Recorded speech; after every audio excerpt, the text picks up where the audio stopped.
Assalamualaikum warahmatullahi wabarakatuh. Perkenalkan, nama Ibu Pratiwi Lesmanawati. Ibu akan mengajar tentang ekonomi bisnis.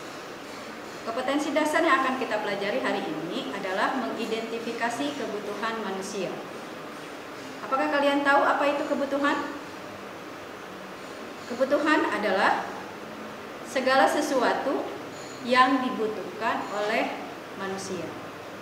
Ada juga pengertian daripada kebutuhan, yaitu hasrat yang timbul dalam diri manusia yang tidak terpenuhi.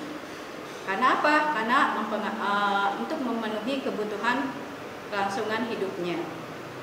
Nah, apa itu keinginan? Keinginan adalah hasrat yang timbul dalam diri manusia yang tidak terpenuhi dan tidak dipengaruhi oleh kebutuhan yang lainnya. Nah, kebutuhan itu kalau kita lihat dari beberapa jenis, kita akan mengklasifikasi kebutuhan berdasarkan yang pertama adalah berdasarkan intensitas. Ada kebutuhan primer, sekunder, dan tersier. Apa yang dimaksud dengan kebutuhan primer? Kebutuhan yang harus dipenuhi. Artinya di sini kebutuhan itu akan mengganggu kelangsungan hidup manusia apabila tidak mampu terpenuhi. Contohnya misalnya pangan, sandang, papan, atau misalnya contohnya makanan pokok. Nah, itu sehingga kebutuhan itu kalau tidak terpenuhi akan mengganggu kelangsungan hidup manusia. Ada juga yang kedua adalah kebutuhan sekunder. Kebutuhan sekunder adalah kebutuhan yang bisa dipenuhi setelah kebutuhan primer. Contohnya misalnya untuk saat ini handphone, terus ada angkutan umum, ya. Nah, ini disebutnya dengan kebutuhan sekunder. Ada juga kebutuhan tersier, adalah kebutuhan mewah. Artinya di sini untuk pemenuhannya membutuhkan suatu proses atau kegiatan manusia supaya kebutuhan itu bisa terpenuhi. Jadi tidak semua orang mampu memenuhi kebutuhan itu. Kalaupun misalnya dia terpenuhi, dia membutuhkan suatu proses. Misalnya contohnya misalnya kalian akan pergi study tour, kalian kan harus menabung dulu karena biaya yang harus dikeluarkan itu membutuhkan biaya yang besar. Itu adalah kebutuhan tersier. Atau misalnya orang tua kalian ingin berangkat haji misalnya, itu adalah kebutuhan tersier karena tidak semua orang mampu memenuhi kebutuhan itu. Lalu dilihat dari jenisnya juga ada menurut waktu, yaitu ada kebutuhan sekarang dan ada kebutuhan yang akan datang. Kebutuhan sekarang berarti kebutuhan itu harus dipenuhi hari ini. Ya, kalau tidak dipenuhi bagaimana? Akan mengganggu kelangsungan hidup manusia. Contohnya sekarang hari ini saya ingin belajar ekonomi bisnis. Nah, berarti harus kita belajar ekonomi bisnis. Kalau misalnya ada guru lain yang mengajar tapi bukan ekonomi bisnis, berarti kebutuhan kamu itu tidak dapat terpenuhi. Ya, itu adalah kebutuhan sekarang. Atau contohnya lagi, orang sakit, apa yang dibutuhkan? Obat. Karena saya butuhnya obat untuk sakitnya itu bisa tersembuhkan. Nah, itu contoh dari kebutuhan sekarang. Lalu yang kedua ada kebutuhan yang akan datang. Artinya kebutuhan ini bisa terpenuhi nanti, tapi proses cara untuk mendapatkannya itu bisa dilakukan sekarang. Nah, contohnya saya ingin saya ingin naik kelas, ingin dapat peringkat misalnya. Berarti apa yang harus kita lakukan dari sekarang? Kita belajar. Kita selalu menyisihkan waktu untuk belajar atau menyelesaikan tugas. Nah, sehingga pada saat kenaikan kelas, kalian bisa target kalian untuk mendapatkan peringkat bisa terpenuhi. Nah, itu adalah kebutuhan yang akan datang. Lalu berdasarkan sifatnya, kebutuhan itu kita bisa bagi menjadi kebutuhan jasmani dan kebutuhan rohani. Kebutuhan jasmani yaitu berupa fisik. Nah, hasilnya itu, kepuasannya itu dapat kita lihat secara langsung, misalnya olahraga, badan kita sehat, badan kita bisa misalnya ototnya terbentuk, misalnya seperti itu. Ya, itu contohnya. Atau misalnya makan, oh saya jadi kenyang. Misalnya, itu adalah contoh kebutuhan jasmani. Nah, kebutuhan rohani, kebutuhan yang berhubungannya dengan jiwa manusia. Artinya tidak terlihat bentuknya itu, kepuasannya itu tidak terlihat. Contohnya apa? Misalnya kita sembahyang atau sholat, itu adalah contoh dari kebutuhan rohani. Atau rekreasi misalnya, kita nggak usah harus berumbar-umbar, oh saya sekarang fresh pikiran saya karena apa? Saya kemarin habis rekreasi. Itu tidak akan terlihat oleh orang lain, ya. Mungkin hanya dokumentasinya saja yang akan terlihat. Nah, itu adalah kebutuhan rohani. Menurut subjeknya, kebutuhan dibagi menjadi dua juga, yaitu kebutuhan individu dan kebutuhan kolektif atau kelompok. Artinya kebutuhan berdasarkan perorangan kalau individu itu. Artinya misalnya seperti ibu saat ini butuhnya adalah kacamata, tapi belum tentu kalian tidak butuh kacamata sebab matanya nggak min, tapi ibu sangat membutuhkan kacamata karena mata ibu min. Contohnya seperti itu. Itu adalah kolektif. Itu adalah kebutuhan individu. Nah, kebutuhan kolektif berarti kebutuhan yang dibutuhkan atau diinginkan oleh orang banyak atau sekelompok orang. Contohnya misalnya anak siswa butuhnya apa? Misalnya buku pelajaran, ya buku tulis. Tapi akan berbeda kebutuhannya dengan guru. Guru nggak butuh buku tulis, tapi buku paket. Misalnya seperti itu. Nah, masalah ekonomi adalah ketimpangan antara kebutuhan dengan alat pemuas kebutuhan. Kenapa? Karena kebutuhan itu bersifatnya tidak terbatas. Artinya setiap manusia akan selalu mengalami peningkatan kebutuhan. Nah, sedangkan alat pemuas kebutuhan sifatnya terbatas. Apa sih yang dimaksud dengan alat pemuas kebutuhan? Alat pemuas kebutuhan itu ada dua jenis, ada yang bersifat barang, ada yang bersifat jasa. Yang bersifat barang berarti wujudnya terlihat dan jasa wujudnya tidak terlihat. Jadi alat pemuasnya itu bisa kita raba, kita pegang, kita lihat dan kita rasakan manfaatnya. Sedangkan jasa hanya bisa dirasakan atau manfaatnya itu oleh manusia itu sendiri. Nah, itu adalah jasa. Misalnya saya sakit gigi, saya ke dokter gigi, kelihatan nggak jasa daripada dokter? Tidak kan? Nah, tapi kita langsung merasakan, oh saya setelah ke dokter itu gigi saya sehat.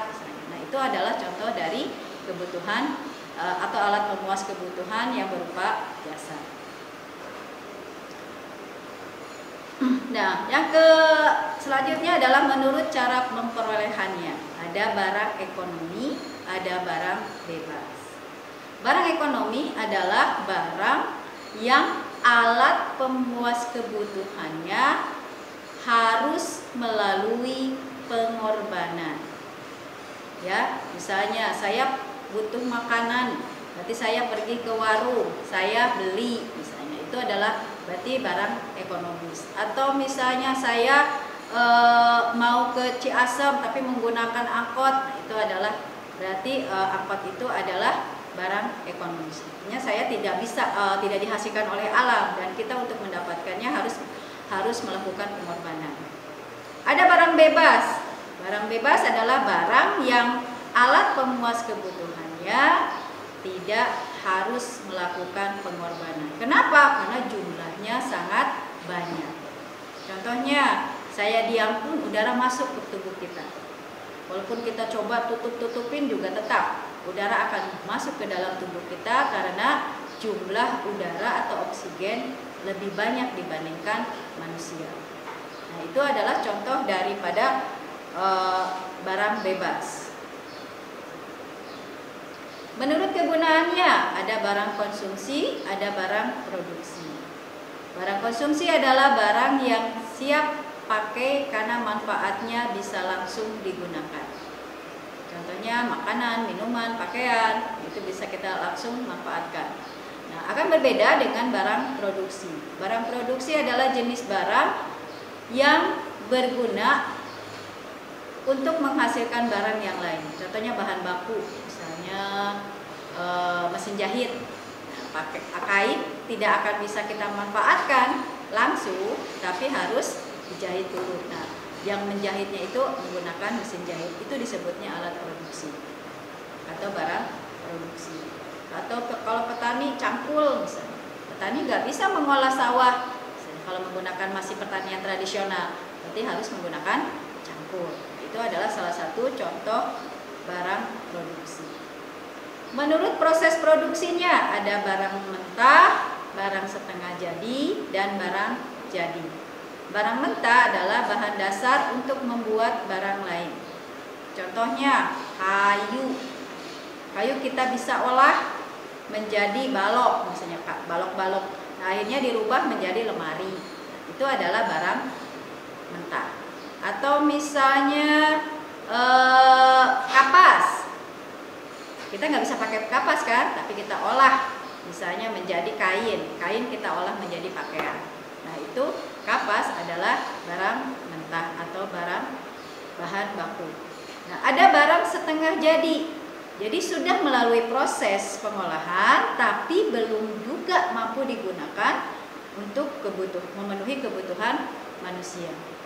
Artinya di sini sudah dibuat, sudah diolah, tapi bisa tidak secara langsung pemanfaatannya oleh manusia. Contohnya apa? Misalnya kain tidak bisa langsung digunakan oleh manusia, tapi sudah jadi dari kapas menjadi kain. Nah, dari kain inilah harus diolah dulu atau diproduksi dulu menjadi suatu pakaian, baru bisa kita gunakan. Ya, nah ada barang jadi. Nah, barang jadi ini adalah barang akhir atau barang yang siap digunakan dan dimanfaatkan oleh manusia. Nah, ini adalah contohnya sepatu, misalnya baju, tas, seperti itu. Nah, menurut hubungannya dengan barang lain, ada juga barang substitusi, barang komplementer. Barang substitusi adalah barang yang berfungsi menggantikan barang lain atau saling menggantikan. Artinya fungsinya sama, manfaatnya sama. Itu barang substitusi. Misalnya kemeja dengan kaos. Kalau kemejanya nggak ada, kaos pun jadi. Nah, itu adalah barang substitusi. Atau misalnya contohnya pulpen dengan pensil. Itu adalah barang substitusi. Lalu yang kedua adalah barang komplementer. Nah, ini adalah barang yang bermanfaat apabila digabungkan atau dipakai bersama-sama dengan barang lain. Artinya atau barang komplementer itu Ibu sebutkan sebagai barang pelengkap. Contohnya apa, Bu? Contohnya adalah misalnya kopi. Kita mau bikin kopi. Nah, kalau kopinya aja diseduh, kira-kira apa rasanya? Pahit kan? Nah, supaya enak diminum, berarti harus menggunakan gula. Nah, gula adalah barang komplementer dari kopi. Misalnya juga kemeja dengan celana. Nah, itu juga barang komplementer. Makanya coba kalau kamu bayangkan hanya menggunakan pakaian kemeja aja tanpa menggunakan bawa celana, bagaimana? Gak enak dipandang kan? Kamu juga malu keluar rumah. Nah, itu adalah contoh dari barang komplementer. Ada juga misalnya mobil dengan bensin. Nah, itu adalah contoh barang komplementer. Mobilnya bagus, keluaran terbaru tahun 2020, tapi di dalamnya nggak ada bensinnya kosong. Kira-kira maju nggak? Nggak kan? Nah, itu adalah bensin merupakan barang komplementer dari mobil.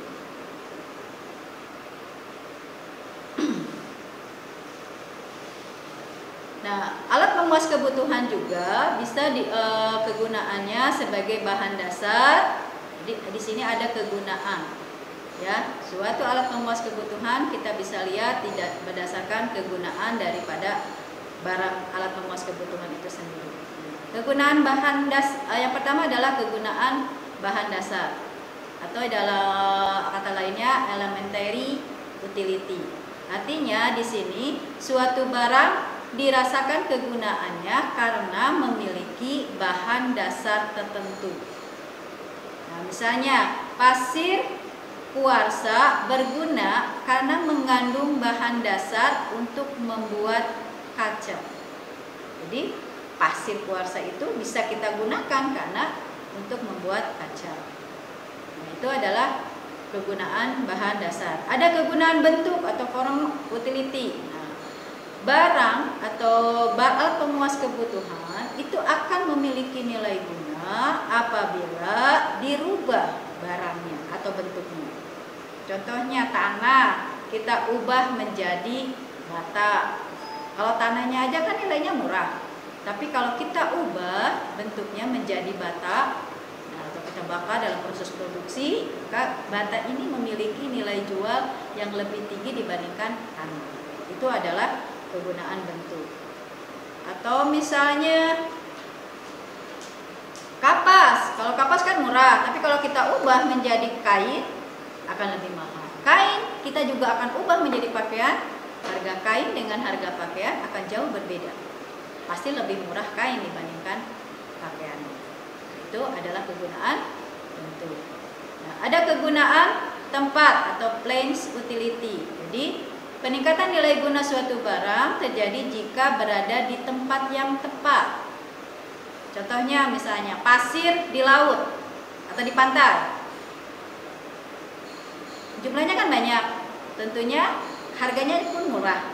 Nah, ini akan berguna atau memiliki nilai atau memiliki nilai ekonomis yang tinggi apabila dipindahkan ke toko apa itu namanya, ke toko bangunan misalnya, ya, atau misalnya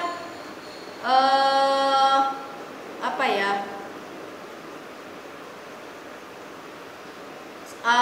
nanas misalnya. Kita ke Subang adalah penghasil nanas. Nanas kalau di kebun petani harganya murah. Karena apa? Jumlahnya lebih banyak.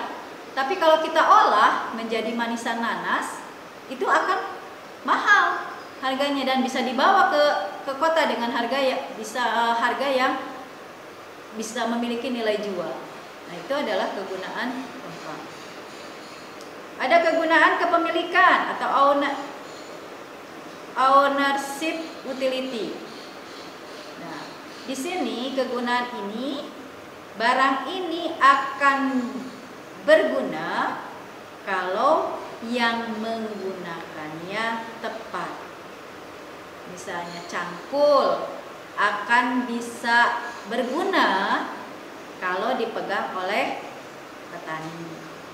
Kalau cangkul dipegang oleh guru gimana? Berguna nggak? Berguna kan? Nah, sehingga supaya berguna harus diberikan kepada orang yang tepat. Nah, itu yang dimaksud dengan ownership utility. Guru apa yang berguna? Misalnya, guru itu misalnya spidol, komputer, buku paket. Nah, kalau buku paket dikasihkan ke petani, itu juga tidak akan berguna. Petani saya nggak butuh buku, yang dibutuhkan adalah cangkul. Itu jadi barang itu akan berguna kalau misalnya diberikan kepada orang yang tepat. Nah, itu mungkin materi kebutuhan segitu. Nanti kita akan membahas tentang masalah-masalah ekonomi yang ada di Indonesia khususnya dan di dunia pada umumnya. Nah, tugas kalian nanti kalian coba cari benda-benda yang bisa kategorikan sebagai alat pemuas kebutuhan. Ya, yang tadi Ibu sebutkan ada beberapa jenis alat pemuas kebutuhan. Nah, begitupun juga kalian nanti buat tentang beberapa jenis kebutuhan yang memang kalian butuhkan, lalu kamu kelompokkan berdasarkan intensitas. Mungkin hanya sampai di sini pertemuan hari ini. Kita akan meneruskan nanti di pertemuan berikutnya. Ibu tutup sampai di sini. Assalamualaikum warahmatullahi wabarakatuh.